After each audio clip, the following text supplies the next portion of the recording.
오늘의 말씀 고린도전서 6장 17절부터 20절 말씀입니다. 주와 합하는 자는 한 영이니라. 음행을 피하라.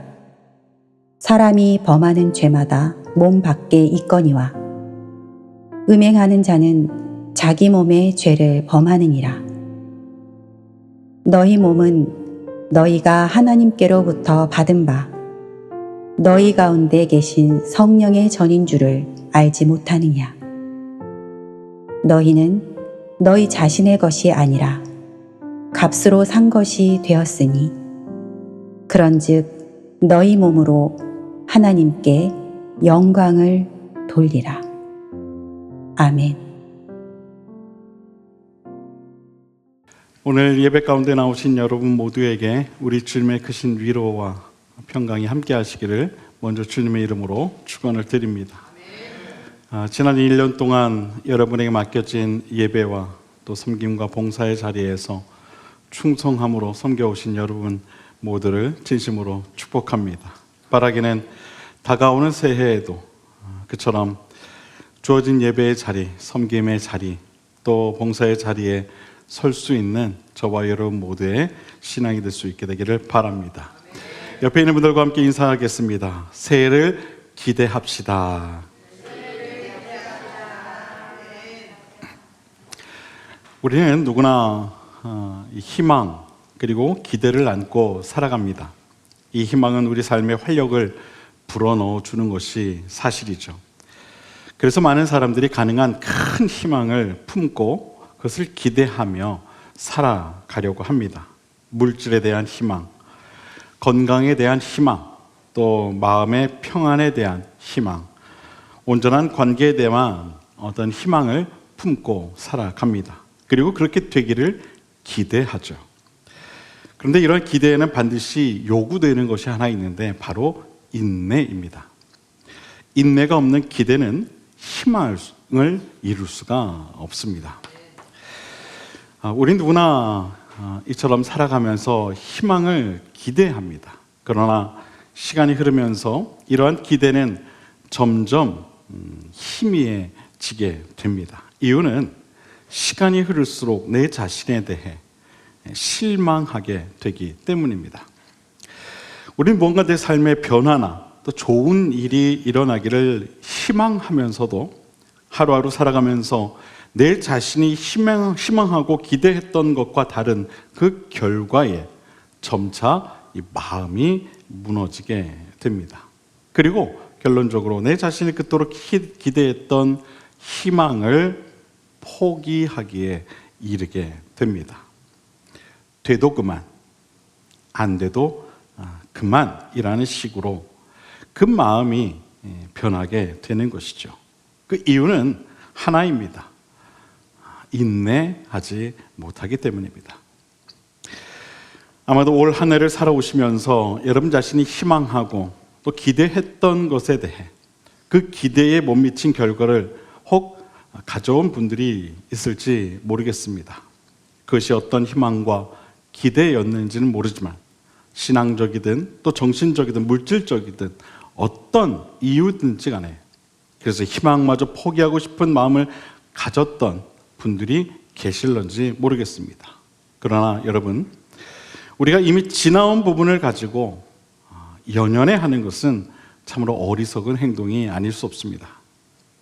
지나온 내 삶에 대해 실망하고 그처럼 좌절하고 만다면 우리는 어떠한 또 다른 희망도 기대할 수 없을 것입니다. 실망과 좌절과 절망은 우리에게 어떠한 희망도 어떠한 기대도 가져다 주지 못할 뿐이라는 사실을 여러분 꼭 기억하시기를 바랍니다. 우리가 때로는 비록 지난 시간들이 나의 그 기대에 미치지 못한다 한들 실망하거나 좌절하는 것으로 그치는 것이 아니라 그러한 내 자신을 돌아보며 삶의 타산지석으로 삼아 앞으로의 새로운 희망을 꿈꿔야 하는 줄로 믿습니다. 그럼에도 불구하고 지난 시간 동안 내 안에서 일어났던 작은 삶의 변화들을 바라보며 변함없는 희망과 기대를 품어야 할 줄로 믿습니다. 희망과 기대는 얼마나 오랜 시간 그것을 가슴에 품고 사느냐, 바로 그 결과에 달려 있습니다. 여러분, 비전, 희망, 기대와 같은 말들은 우리의 삶을 이끄는 원동력이라는 사실을 잊지 마시기를 바랍니다. 모든 일을 이룰 수 있도록 하는 미래의 가능성이며 내 삶의 큰 생각이라는 사실을 꼭 기억하실 수 있게 되기를 바랍니다. 제가 이런 말씀을 드리면은 연세 많으신 어르신들께서는 항상 그런 말씀을 하시죠. 목사님, 저는 이제 희망을 품기엔 나이가 너무 많습니다. 아니요. 하나님께서 부르시는 그 날까지 우리는 희망해야 하는 거예요. 희망해야 되는 거예요. 그리고 그것을 기대해야 되는 거예요.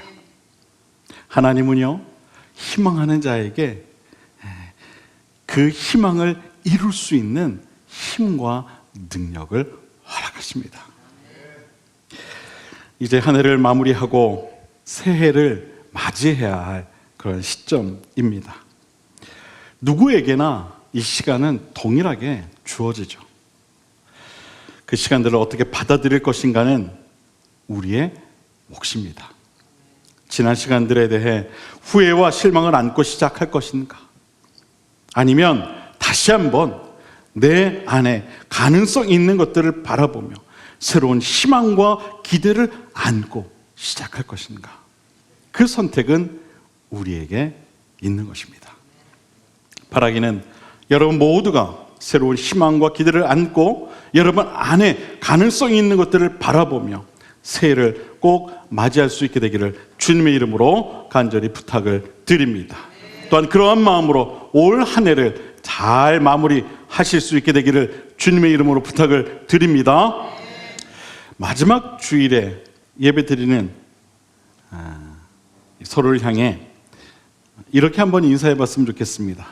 오늘따라 참 아름다워 보이십니다. 우리 옆에 있는 분들과 한번 그렇게 인사해 볼까요? 오늘따라 참 아름다워 보이십니다. 오해하지 마시기 바랍니다. 여러분 평소에도 예쁘셨는데요, 오늘따라 더 아름다워 보이시는 거예요. 더 아름다워 보이시는 거예요. 여러분, 인간이 가장 아름다운 순간이 언제일까요? 궁금하지 않습니까? 제가 보니까요, 인간이 가장 아름다운 순간은 하나님과 함께 할 때가 가장 아름다운 순간인 것 같더라고요. 이렇게 보면은요, 은혜가 충만한 분들을 보면 너무 그 모습이 아름다워요. 근데 은혜가 없는 사람들을 보잖아요. 그러면 왜 그렇게 내 마음까지도 불편한지 모르겠어요. 저는 그런 의미에서 오늘 이렇게 여러분 모습을 보니까 희망이 있다. 참 감사하다. 그런 생각이 드네요.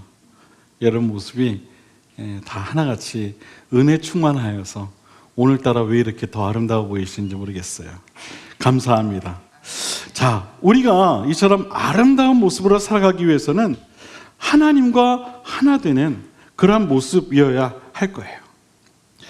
인간은 주님과 연합하는 순간부터 은혜가 충만해져서 그 모습이 가장 아름다운 모습으로 변하게 되는 거예요.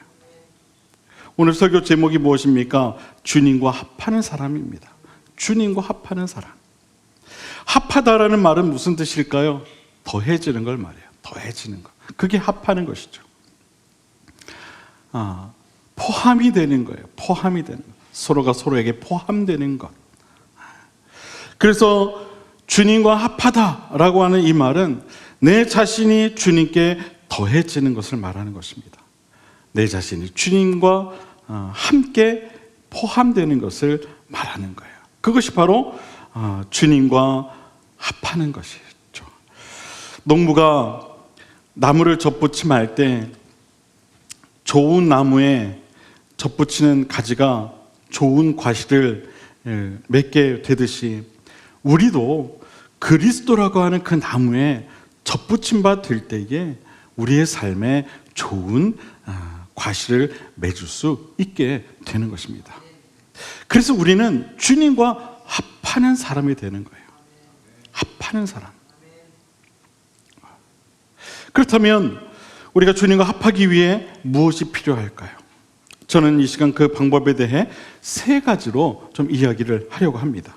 첫 번째는 우리가 주님과 하나가 되기 위해서는 먼저 주님이 어떤 분인가를 잘 알아가야 돼요. 알아가야 된다. 계속해서 주님을 궁금해해야 한다는 것이죠. 요한복음 15장 4절과 5절을 보면 주님께서 이런 말씀을 하세요.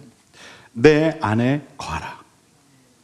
나도 너희 안에 거하리라. 가지가 포도나무에 붙어 있지 아니하면 스스로 열매를 맺을 수 없음 같이 너희도 내 안에 있지 아니하면 그러하리라. 나는 포도나무요 너희는 가지라.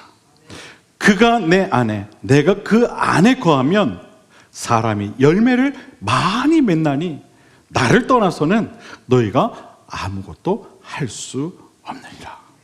아멘. 주님의 말씀입니다. 우리가 누군가를 알아가기 위해서는요, 그 사람과 함께 해야 하는 거예요. 그리고 그 사람의 이야기를 계속해서 들어야 하는 것이죠.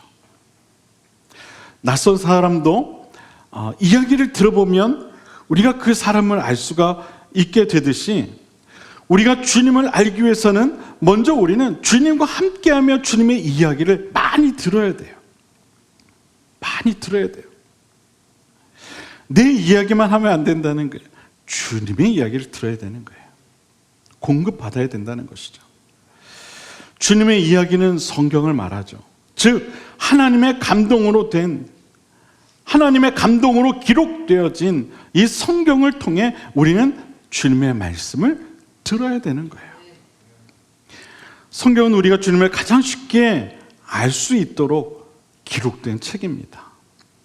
우리는 성경을 통해 주님을 이해할 수 있고요. 또 내 자신을 그 말씀을 통해 성창할 수 있게 되고요. 주님께서 나에게 원하는 것이 무엇인가 그것을 깨달을 수 있게 되는 거예요. 성경 속에는 우리를 향한 하나님의 역사와 현재와 미래가 담겨 있습니다.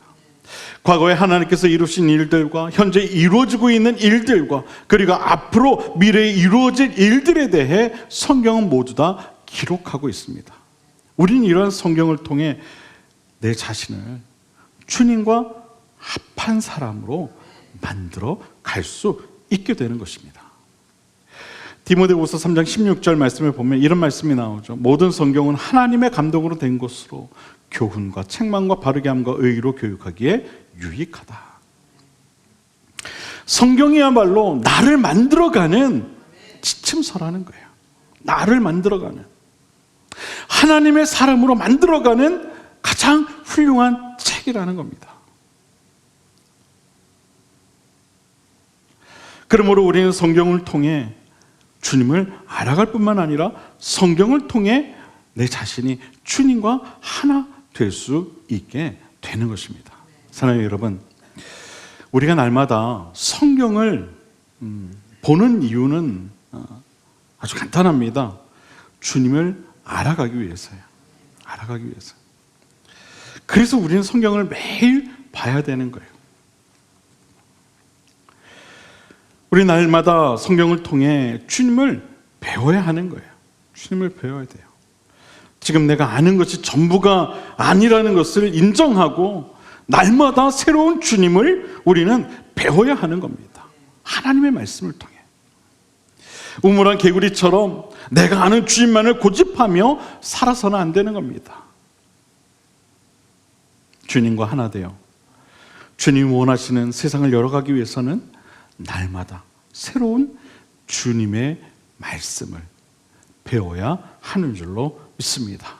바라기는 주님과 하나 되기 위해 날마다 하나님의 말씀을 보시고 또한 그것을 들으시고 그 말씀을 묵상하는 삶을 꼭 살아가는 저와 여러분 모두가 될 수 있게 되기를 주님의 이름으로 간절히 부탁을 드립니다. 오늘날 하나님의 말씀을 넘쳐납니다. 그러나 진정으로 하나님의 말씀을 깊이 묵상하는 이들은 너무나 적은 것을 보게 됩니다. 다들 물어보면 바쁘대요. 그래서 기도할 시간이 없고 말씀을 묵상할 시간이 없다고 얘기들 하더라고요. 그러나 여러분, 저는 우리 비상그림교회 성도님들은 날마다 무엇보다도 하나님의 말씀을 가까이 하는 삶을 먼저 살아가실 수 있게 되기를 바랍니다. 그래서 주님과 합한 사람이 되어가는 삶을 꼭 살아가실 수 있게 되기를 바랍니다. 그리고 두 번째, 우리가 주님과 합하기 위해서는요, 항상 깨어 있어야 돼요. 항상 깨어 있어야 돼요. 깨어 있다는 것, 그것은 주님 앞에 서는 것을 말하는 거예요. 주님 앞에 서 있는 삶을 살아가야 한다는 거예요. 우리가 깨어있기 위해서는 부단한 내 자신의 노력이 필요한 겁니다. 의지가 있어야 되는 거예요. 깨어 있어야겠다고 하는 의지. 그런 마음의 결단이 순간순간마다 있어야 되는 거예요. 그냥 깨어 있을 수 있는 게 아니에요, 여러분. 의지가 있어야 되는 거예요. 노력해야 되는 거예요. 살아있으나 죽어있는 그런 상태가 되지 않도록 하기 위해 우리는 노력해야 하는 거예요. 우리가 잘 알고 있는 말씀 가운데 마태복음 25장 1절에서 16절까지 말씀, 좀 길지만요, 주님께서 하신 말씀이 나와요. 제가 한번 읽어보겠습니다. 우리가 잘 알고 있는 이야기예요. 그때 천국은 마치 등을 들고 신랑을 맞으러 나간 10 처녀와 같다 하리니 그 중에 5은 미련하고 5은 슬기 있는 자라. 미련한 자들은 등을 가지되 기름을 가지지 아니하고 슬기 있는 자들은 그릇에 기름을 담아 등과 함께 가져갔더니 신랑이 더디 오므로 다 졸며 잘새 밤중에 소리가 나되 보라 신랑이로다 맞으러 나오라 하매 이에 그 처녀들이 다 일어나 등을 준비할세 미련한 자들이 슬기 있는 자들에게 이르되 우리 등불이 꺼져가니 너희 기름을 좀 나눠달라 하거늘 슬기 있는 자들이 대답하여 이르되 우리와 너희가 쓰기에 다 부족할까 하노라. 차라리 파는 자들에게 가서 너희 쓸 것을 사라 하니 그들이 살아간 사이에 신랑이 오므로 준비하였던 자들은 함께 혼인잔치에 들어가고 문은 닫힌지라. 그 후에 남은 처녀들이 와서 이르되 주여 주여 우리에게 열어주소서. 대답하여 이르되 진실로 너희에게 이르노니 내가 너희를 알지 못하노라 하였느니라. 그런즉 깨어 있으라. 너희는 그날과 그때를 알지 못하니라. 아멘. 여러분, 깨어 있는 자만이 신랑 되신 주님을 맞이할 수 있는 거예요. 깨어 있는 자만이. 잠들어 있어서는 결국 주님을 맞이할 수가 없는 겁니다.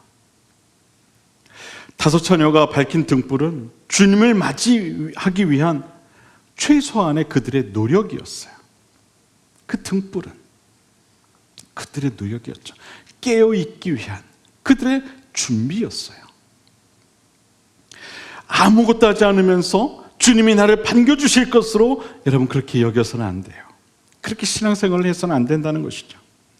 주님은요 언제 어떻게 나를 찾아오실지 모르는 법이에요. 그렇기 때문에 우리는 깨어 있어야 하는 것이고 등불을 준비해서 그 등불을 밝히고 주님을 기다려야 되는 거예요. 주님이 내 곁에 오실 때까지 우리는 그렇게 기다려야 되는 겁니다. 그러므로 우리는 항상 깨어 있어야 하는 것이죠. 등불이 꺼지지 않도록 노력해야 하는 거예요. 내 영혼을 깨우고 내 심장을 깨우고 내 육체를 깨워야 하는 것입니다. 내 영혼이 시험에 빠지지 않기 위해 신앙의 이 긴장 상태를 늘 유지해야 하는 것이죠. 어떤 상황이나 환경이나 어떠한 거대한 도전 속에서도 흔들리지 않고 오직 주님만을 향해 깨어있는 우리의 삶의 태도가 필요한 줄 믿으시길 바랍니다. 여러분 이것은요 누가 대신해 줄 수 있는 게 아니에요. 아유, 일어나 누가 옆에 있어서 물론 이렇게 도와줘서 깨어있으면 좋죠. 아유 기도하자, 아니 말씀 보자, 아이고 주님을 기대하자, 누가 이렇게 해주면 좋은데요. 그게 그렇게 되지 않죠. 그래서 이건 누가 해줄 수 있는 게 아니에요. 내 자신이 해야 하는 것이죠. 내가 깨어있고자 노력해야 하는 거예요. 내가 결심하지 않으면 안 되는 거예요. 여러분 가운데 어떤 상황이나 환경이나 혹은 감정 때문에 힘들어하고 있는 분들이 혹시 계십니까? 그렇다면 여러분의 모든 생각과 형편을 이미 알고 계시는 주님 앞에 깨어 서 계시길 바랍니다. 그럴 때 주님은 여러분에게 말씀으로 응답해 주실 거예요. 그런 은혜가 있는 저 여러분 모두가 되길 바랍니다. 마지막으로 세 번째, 우리가 주님과 함께하기 위해서는요, 성령 충만한 삶을 살아야 됩니다. 여러분, 성령은 충만하십니까? 우리 죄송합니다. 오늘따라 자꾸 옆에 있는 분들 얼굴을 보게 해서 죄송한데 옆에 있는 분들에게 한번 물어보십시오. 요즘 성령 충만하신가요? 한번 물어보세요. 자, 이제 대답하십시오.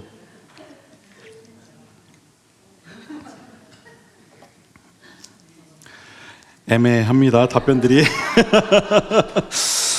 이거 충만한 것 같기도 하고 아닌 것 같기도 하고 충만했다가 또 아닌 것 같기도 하고 잘 모르겠네요, 목사님. 뭐 이런 분들이 많은 것 같아요. 여러분, 만약 여러분이 충만하지 못하다 그렇게 여겨지신다면 깨어 주님 앞에 기도하십시오. 간구하세요. 간구하세요. 성령 충만하기를 위해 여러분 기도하세요. 누가복음 11장 13절에 보면 이런 말씀이 나오잖아요. 너희가 악할지라도 좋은 것을 자식에게 줄 줄 알거든 하물며 너희 천부께서 하늘에 계신 아버지께서 구하는 자에게 성령을 주시지 않겠느냐. 여러분, 이것이 무슨 말씀이에요? 너희가 구하면 성령을 주신다는 거예요. 구하는 자에게 성령을 주신다는 겁니다. 성령을 구하면 하늘에 계신 아버지께서는 반드시 너희에게 성령을 주실 거야 라고 우리 주님께서 약속하고 계시는 거예요. 그러니까 여러분, 내가 성령 충만하지 않은 것 같아, 기도하시면 되는 거예요. 성령 충만하기를 간구하시면 되는 거예요. 다른 건 다 필요 없어요.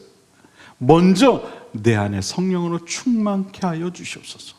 하나님의 마음을 품게 하여 주시옵소서. 하나님의 영으로 충만케 하여 주시옵소서. 그 기도하시면 되는 거예요.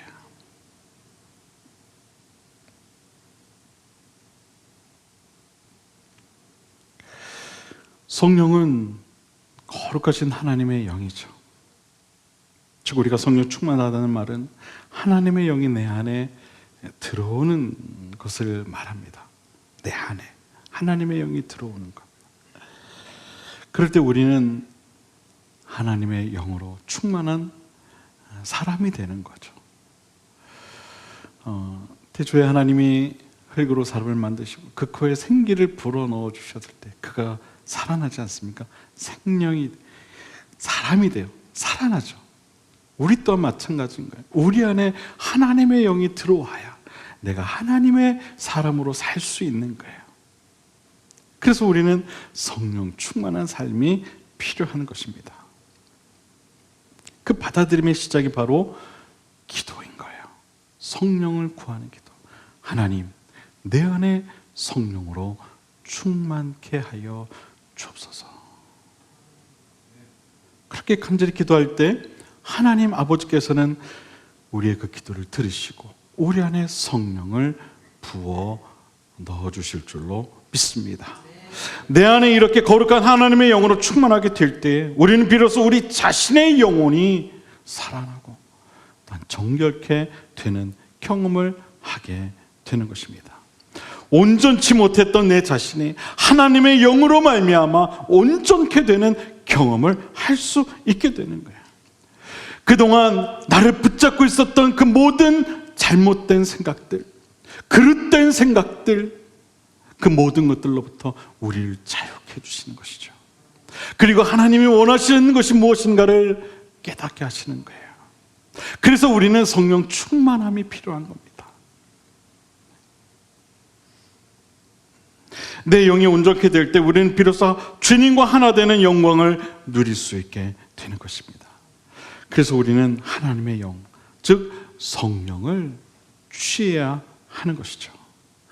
성령은 하나님의 선물이기 때문에요, 누구나 구원한 자에게는 그 선물로 주시게 되는 겁니다. 저도 여러분도 누구라도 성령을 구하면은요, 하나님은 그것을 선물로 주시게 되는 거예요. 자, 구하는 자에게 성령을 주신다는 이 말씀은 그렇기 때문에 우리에게 큰 희망이 아닐 수 없는 것입니다. 여러분, 다시 한번 말씀드리지만 저는 여러분들이 이 세상에서 가장 아름다운 사람들이 됐으면 좋겠어요. 왜 아멘을 안 하세요?